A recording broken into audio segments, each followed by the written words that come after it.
नमस्कार दोस्तों, कल 26 अप्रैल है। लोकसभा के दूसरे चरण का चुनाव हुआ। विपक्ष कहते हैं कि भाजपा सरकार इधर उधर की बातें करते हैं और कभी मुद्दों की बात नहीं करते। तो मुद्दे क्या है आपके? सड़क है जो कि 40 किलोमीटर प्रति दिन के अनुसार देश में बनाया जाता है। मुद्दा क्या है? पानी है, जल है, जो कि लगभग 60% घरों में नल जल की व्यवस्था हो गई। मुद्दा क्या है? स्वास्थ्य है। तो देश में अब तक जितने एम्स नहीं बने थे 55 साल में, वो अब उससे दुगुने एम्स बने। तो मुद्दा क्या है? रोजगार। तो दोस्तों, ये तो सबको पता है कि देश में सबको सरकारी नौकरी होना पॉसिबल नहीं है, क्योंकि अगर सरकारी नौकरी पॉसिबल होता तो बात ही कुछ और। तो दोस्तों, देश में आजकल जो है कई तरह के रोजगार संबंधित कई तरह की योजनाएं चालू किए गए हैं।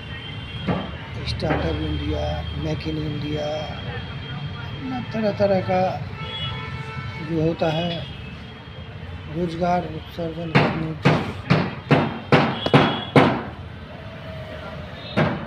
व्यवस्था किया गया है सरकार द्वारा। अगर आप सिर्फ यही कहते हैं कि देश में सरकार मुद्दों पे बात नहीं करती, ये सब मुद्दा क्या है? सरकार द्वारा लाभ दिया गया सभी लोगों के खाते में डायरेक्ट बेनिफिट, 24 घंटा बिजली, ये सब मुद्दों की राजनीति नहीं है तो क्या है? जो भी बात बोले जरा सोच समझ के बोले। मेरी यही गुजारिश है विपक्ष लोगों से। और हाँ, महंगाई की बात करते हैं कि याद है हिमाचल में आपकी सरकार बनते ही 4 रुपया पेट्रोल भर दिया था, और आप महंगाई की बात कर रहे हैं। और ये जो एक नया शिगुफा छुड़ा है, जाति जनगणना विपक्ष के द्वारा, तो राहुल गांधी जी को ये पता होना चाहिए कि इनकी दादी बोला करती थी कि जात पे न पात पे मुहर लगाओ हाथ पे। क्या वो मुद्दा भूल गई? उस टाइम जात पात को हटाने की बात कर रही थी, और राहुल गांधी आज जात पात की बात कर रहे हैं। राहुल गांधी जी आज अगर दलित पिछड़ा हुआ है या शोषित दबा हुआ है तो किसके कारण दबा हुआ है? देश में तो सबसे ज़्यादा राज आपने किया। तो ये समझो क्या बोलना है क्या नहीं बोलना है।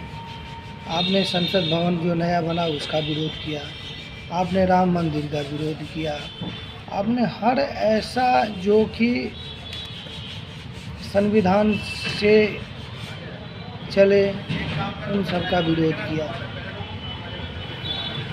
तो राहुल गांधी, ऐसा तो नहीं चलेगा।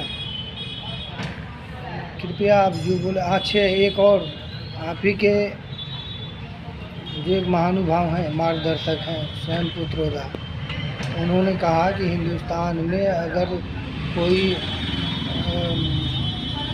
मतलब परिवार में कोई मर जाए तो उनका संपत्ति जो है सरकार के पास 55% जमा हो जाना चाहिए और 45% उनके बच्चों को दिया जाए, यानी उनका संपत्ति। ये क्या जायज़ है?